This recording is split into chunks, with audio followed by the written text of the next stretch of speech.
Olá, amigos. Bem-vindo a mais uma de nossas aulas do curso de Aconselhamento em Dependência Química. Para quem está tendo acesso a esse vídeo pela primeira vez, meu nome é Carlos Alberto Silva Ferreira, sou psicólogo e nós estamos falando de fatores de vulnerabilidade. Nós entramos numa nova série de assuntos que levam a pessoa a ficar mais vulnerável ao uso de substância. Esses assuntos são chamados de transtorno de personalidade. Nós fizemos uma diferença entre transtornos emocionais, transtorno de psiquiatria e transtorno de personalidade. Esse tema ele não é pacífico, ele é controverso. As definições variam de segmentos de profissional para profissional. Até mesmo fazer diagnóstico é criticado por alguns porque dizem que fazer diagnóstico significa rotular as pessoas.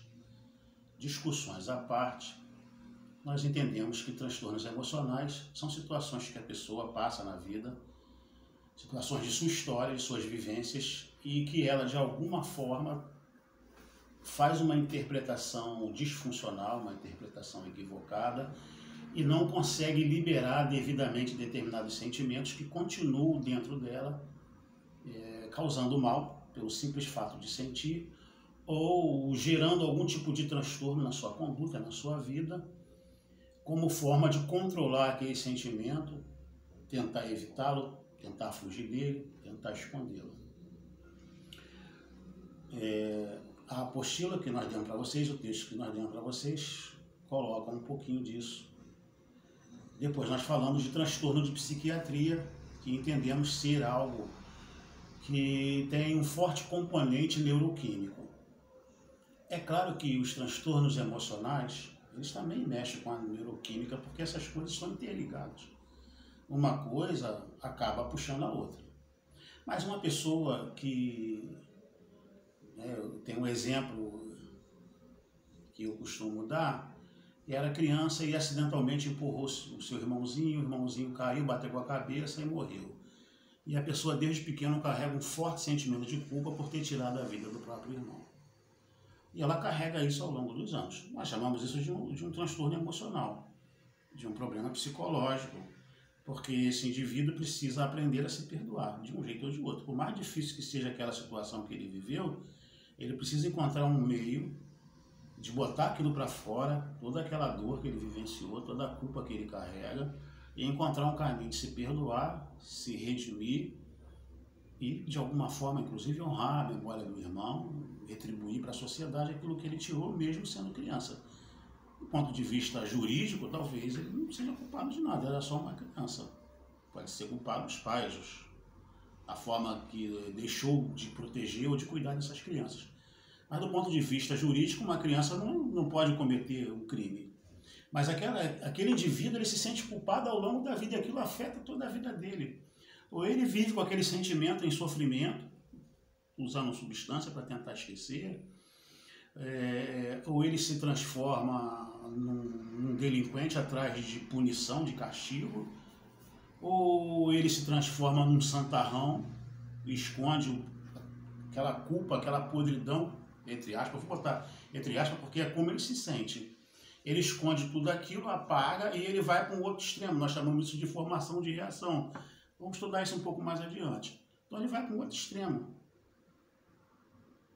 A pessoa tem um problema emocional. É claro que afeta a sua bioquímica. Mas ele precisa necessariamente de terapia, de entender as escolhas que ele fez, consciente ou inconsciente, porque quis fazer ou de forma que não tinha consciência do que estava fazendo, de uma forma automática, autônoma, com intenção ou sem intenção, não importa, ele precisa entender, já que ele carrega a culpa, entender aquilo que aconteceu e poder expressar aquilo e poder se reorganizar. Pode entrar a medicação? Pode, como suporte, até que a pessoa tenha condições de contactar toda aquela dor que ela carrega. Eu falei de sentimento de culpa apenas como exemplo. Existem outras questões, eu botei no texto: ressentimento, baixa autoestima, solidão, medo, ansiedade. A maior parte desses problemas, eles são emocionais, está ligado à forma que a pessoa foi aprendendo a se situar, se colocar no mundo. E os sentimentos que ficaram sem a devida expressão, a devida interpretação e como a pessoa se situa em relação a esses sentimentos. Se aqueles sentimentos vivem a machucá-la ou se ela vive a fugir desses sentimentos. A gente já falou disso algumas vezes, estamos falando mais uma vez agora e talvez voltemos a falar mais adiante. Os problemas de ordem de psiquiatria, eles têm inicialmente um componente bioquímico. Uma pessoa que tem depressão, obviamente que o cérebro dela tem uma baixa principalmente de serotonina, como nós já vimos aí. Então, ela ao tomar a medicação, automaticamente ela vai ter uma melhora. É claro que uma pessoa que tem depressão, que tem uma questão serotonérgica deficiente, é claro que essa pessoa ela vai interpretar a vida de forma mais problemática. Então, ela tem a tendência de ter mais problemas emocionais. Uma coisa, então, vai se sobrepondo à outra. A terceira classificação que a gente traz para vocês são transtornos de personalidade. É um transtorno à parte, ele não é secundário ao transtorno emocional ou ao transtorno de psiquiatria. Mas é muito comum estarem associados todos esses transtornos. E o que são transtornos de personalidade? É uma maneira da pessoa agir, é um jeito de ser. A CID-10, ela relaciona 8 transtornos de personalidade, já o DSM relaciona 10 transtornos de personalidade. Nós fizemos um apanhado dos 2 documentos e vamos trazer para vocês 4 desses transtornos. Mas antes de eu falar que transtornos são esses, o texto já tem aí para vocês, mas deixa eu falar para vocês para que a gente possa entender melhor o que seria um transtorno de personalidade. Imagine uma pessoa, por imaginar, pode até ser que você até conheça alguém assim, ou não. Enfim, vamos imaginar uma pessoa que está sempre a criticar o comportamento errado dos outros, ou os defeitos dos outros, ou as falhas dos outros. E às vezes se torna até cruel, faz as pessoas chorarem, as pessoas se desanimarem. E quando uma terceira pessoa, ou a própria pessoa que é criticada, diz que essa pessoa que fala, que critica é muito dura, ela responde, não, mas eu sou sincero. Às vezes bate até no peito, eu sou sincero. E aí há um prazer em ser sincero, em ser sincero em criticar. É engraçado que geralmente pessoas com esse perfil, elas não são sinceras para elogiar, não estão buscando motivo para elogiar. Geralmente, o problema que ela vai ter com os outros é essa sinceridade de criticar, de apontar o dedo. E ela tem muita dificuldade de ver isso, porque isso, na verdade, também é um defeito.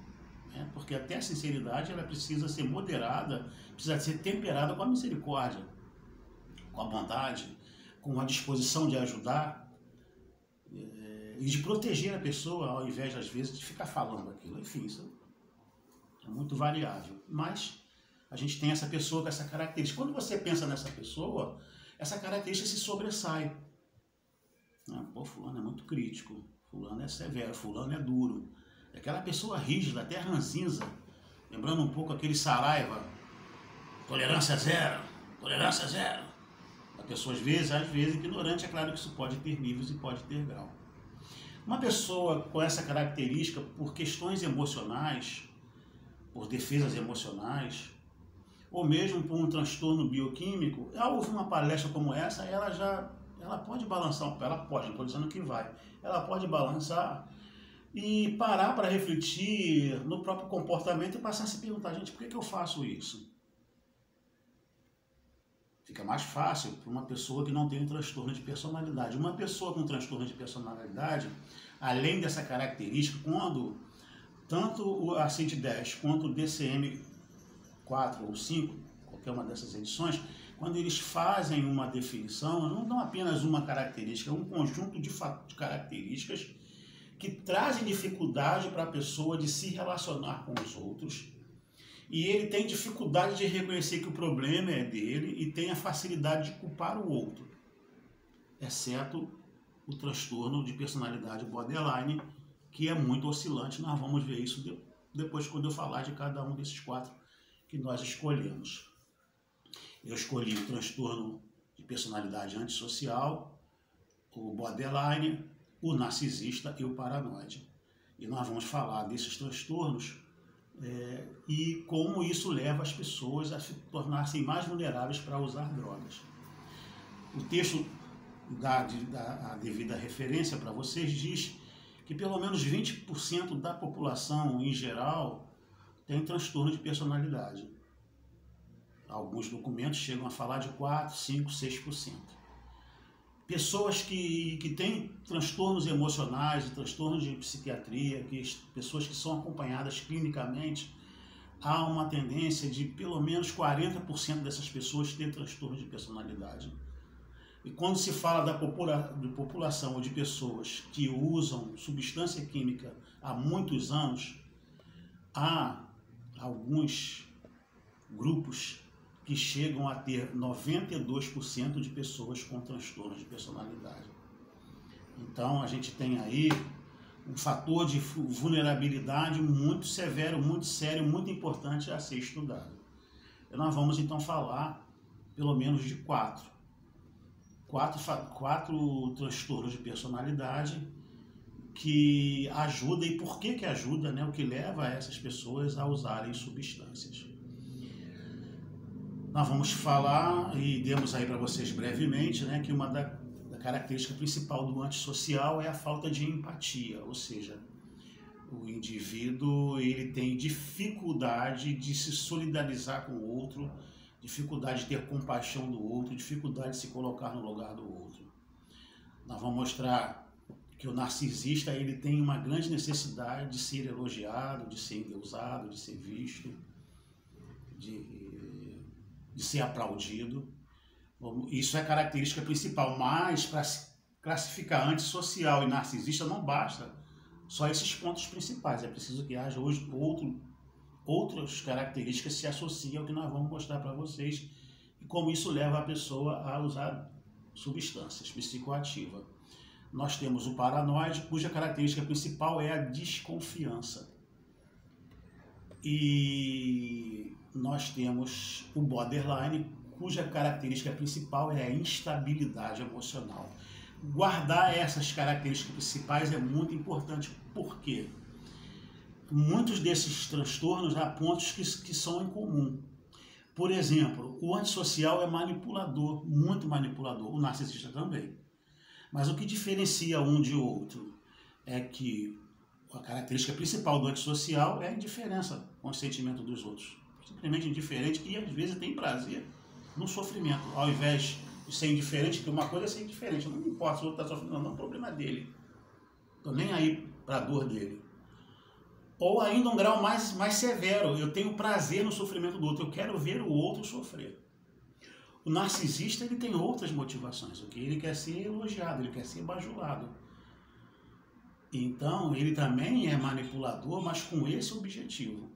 Então é importante que vocês guardem aí, no texto tem as características principais desses 4, guardem, porque nas próximas aulas, nos próximos encontros nossos, seja por texto, seja pela videoaula, nós vamos falar de características outras que seguem cada um desses transtornos, sendo que uma ou outra se repete em uma característica de um transtorno se repete em outra. Mas essas aí são as principais e elas são únicas de cada um desses transtornos. Existem outros, pelo menos pelo DSM, existem outros 6. E na CID existem outros 4. Se você quiser, pode pesquisar na internet, saber um pouco mais desses outros transtornos de personalidade. E se você quiser, você pode pedir que eu fale um pouco mais de qualquer um deles. Vai ficar a seu critério, tá bom? Bons estudos, vamos cair para dentro, aprender, para nos tornarmos bênção para a vida dessas pessoas. Até a próxima.